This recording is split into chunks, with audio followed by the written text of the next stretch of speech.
Olá, sejam muito bem-vindos a mais um episódio do Cleverty Podcast.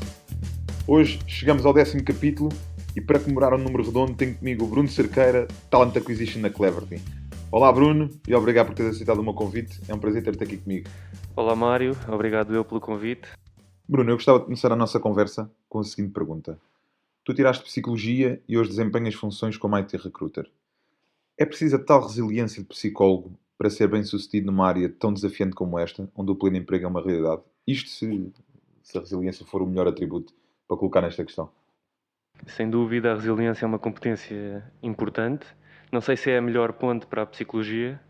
Da psicologia podemos tirar outro tipo de competências, ou poderá haver outras competências que são importantes para o interesse na psicologia, que são também transferíveis para aqui, como a orientação para tentar compreender o outro, os comportamentos do outro e aquilo que lhe estão subjacentes, as suas motivações e a evolução destes fatores ao longo do tempo. E isto, complementarmente com a resiliência, sim, diria que são competências que podem aportar bastante valor a esta atividade. Tocaste num ponto interessante, Bruno, nessa capacidade que tens de ter para te colocar nos sapatos do outro. Por certo que é uma boa ponte com a psicologia, o que me leva à próxima pergunta, um pouco em jeito de pergunta retórica. Perguntava-te se sentes que as necessidades das pessoas têm mudado a uma velocidade vertiginosa nos últimos tempos. Isto mais concretamente na indústria de desenvolvimento de software, claro. Passámos por uma pandemia, diria eu, transformadora da nossa sociedade, uma revolução no ambiente de trabalho, os developers são bombardeados com propostas via LinkedIn, as empresas tendem a modernizar-se, a flexibilizar-se. Que tipo de mecanismos é que consideras indispensáveis nesta altura para conseguir calçar os tais sapatos do outro e perceber, de facto, quais é que são as suas necessidades? Eu acho que as necessidades em si não terão mudado. Agora, os fatores que as pessoas valorizam, os fatores de interesse, acho que houve aqui uma reestruturação da preponderância dos vários fatores envolvidos aqui na situação do emprego das pessoas. Acho que, assim, no contexto atual, ainda durante a pandemia e pós-pandémico, há três grandes fatores que eu diria, assim, numa análise mais intuitiva, mais superficial da questão, que diria que ganham grande preponderância. O peso relativo aumenta. Estes fatores são o interesse, o projeto, o âmbito, as tecnologias envolvidas nas oportunidades, a possibilidade de flexibilidade no trabalho das pessoas e o salário. Acho que destes três fatores não dá para fugir e são coisas que sobre as quais temos de prestar atenção e abordar com especial cuidado e foco daqui para a frente. Tu tens ideia do que é que mais chateia um candidato durante o processo de recrutamento? Se é o facto de ser um processo demoroso, se é por vezes não abordamos as questões com clareza. Tens essa ideia do que é mais maçador para um candidato? Eu concordo muito com o que tu acabaste de dizer. Eu acho que são dois fatores que podem perfeitamente aborrecer os candidatos. Algum tipo de questão, muitas vezes relacionadas com questões salariais, nós podemos até ter motivações legítimas para não falar desses valores, mas numa ótica de não ancorar as expectativas das pessoas, mas sim, esta atitude uma atitude de tentar evitar este tipo de questões, parece-me, sobretudo até ultimamente, que é uma coisa que irrita bastante os candidatos. E depois também, sim, os processos de recrutamento longos, com fases repetitivas, acredito também que possam ser fatores de aborrecimento para as pessoas, para os candidatos, sim. Oh Bruno, mas eu sei de fonte segura, e agora falando em processos de recrutamento, sei de fonte segura que não consideras o processo de recrutamento da Cleverty boring ou demoroso. De que maneira o consideras atual e orientado para as necessidades dos candidatos? Eu não tenho muito mais referências, não tenho nenhuma perspectiva histórica sobre os processos de seleção, mas relativamente aqui ao nosso processo de seleção em particular, o processo é composto por três grandes fases. Uma primeira fase de screening, de um assessment mais high level das soft skills dos candidatos, da sua experiência e outros fatores, por exemplo, as expectativas salariais ou a disponibilidade. Depois, os candidatos que estão alinhados com aquilo que temos para oferecer nesta fase passam para uma segunda fase de avaliação técnica com os nossos developers e passando também por esta fase um momento entre os candidatos e os nossos clientes para a investigação de aspectos como as soft skills ou para a apresentação técnica do projeto e conhecimento também da parte do candidato daquilo que são as características e as competências técnicas dos candidatos em shortlist que nós orientamos para eles. Podem também haver depois aqui outros mecanismos complementares, como por exemplo assessments internos ou do próprio cliente, que nós pedimos aos candidatos para responder, mas eu diria que havendo estes assessments, o tempo, a extensão do processo não é significativamente, não aumenta significativamente. Acho que é apenas um mecanismo de aumento da precisão daquilo que é a avaliação que estamos a fazer. Bruno, agora é tempo de eu te lançar um desafio.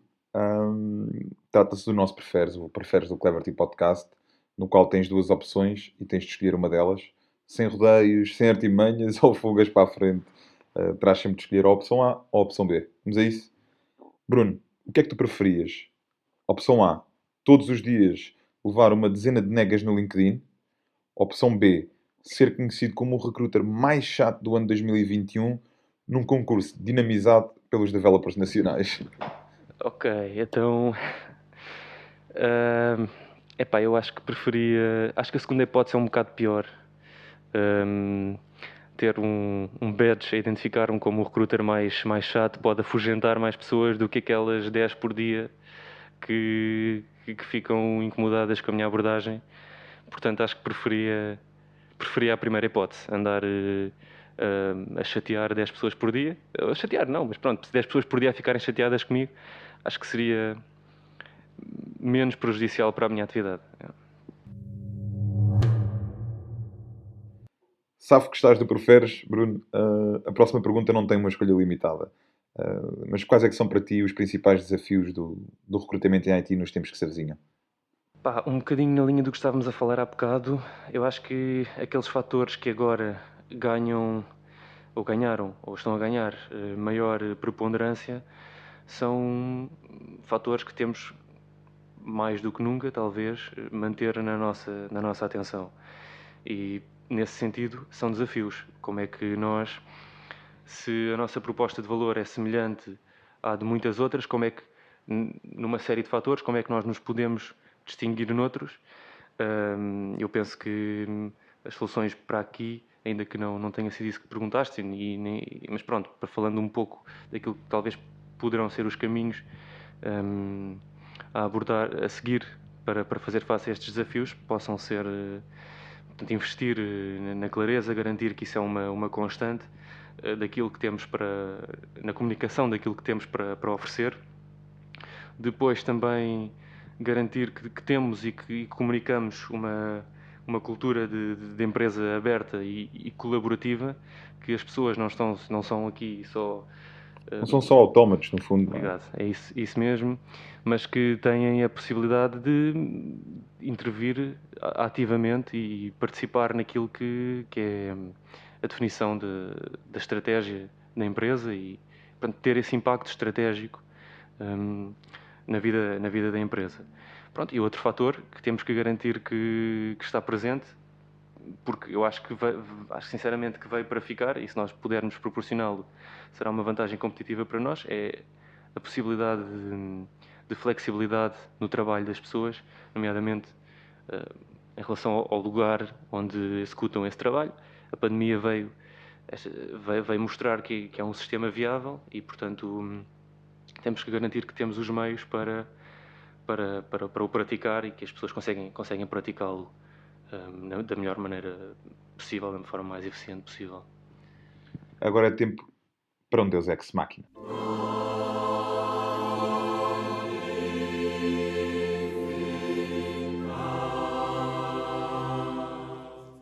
Bruno, no Deus Ex Machina tentamos puxar pela criatividade dos nossos convidados e pedimos, pois, uma solução inesperada para o problema que aqui apresentamos. O problema de hoje é o seguinte.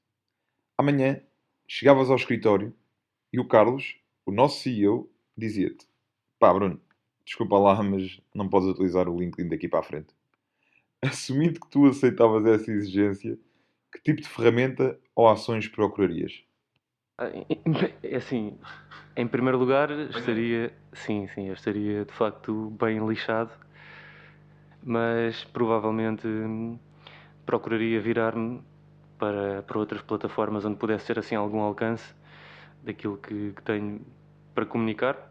Porventura, talvez o Instagram, não sei, pelo menos pelo que tenho conhecimento, não é uma plataforma muito virada para a promoção e para a procura de emprego, mas talvez fosse, assim, à primeira vista, a solução mais viável em que consigo pensar. Depois há as plataformas de emprego, mas também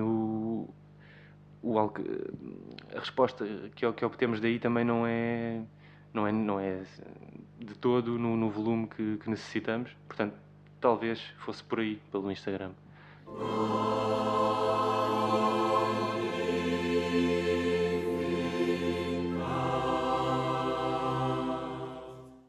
Não, safaste bem. Safaste, acho que sim.